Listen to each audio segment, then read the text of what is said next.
இந்நாள் இனிய நாளாக அமைய ராமானுஜ திருவடியை பற்றி பரந்தாமனை அறிவோம்.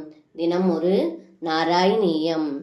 ஹரிம் விநிச்சித்ய பவந்தமேதான் பவத்பதாலோகனபத்த திருஷ்ணான் நிரீஷ விஷ்ணோ பரமம் பதம் தத் துராபமன்யை ஸ்வமதித்ருசஸ்தான்.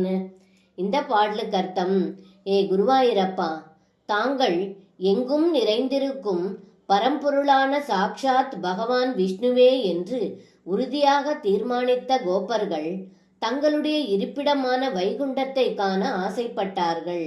அதை அறிந்த தாங்கள் மற்றவர்களால் அடைய முடியாத அந்த உயர்ந்த இடமாகிய பரமபதத்தை காண்பித்தீர்கள் என்று இந்த பாடலில் பட்டத்ரி சொல்கின்றார். சர்வம் கிருஷ்ணார்ப்பணம். ஸ்ரீ குருவாயூரப்பன் திருவடிகளே சரணம்.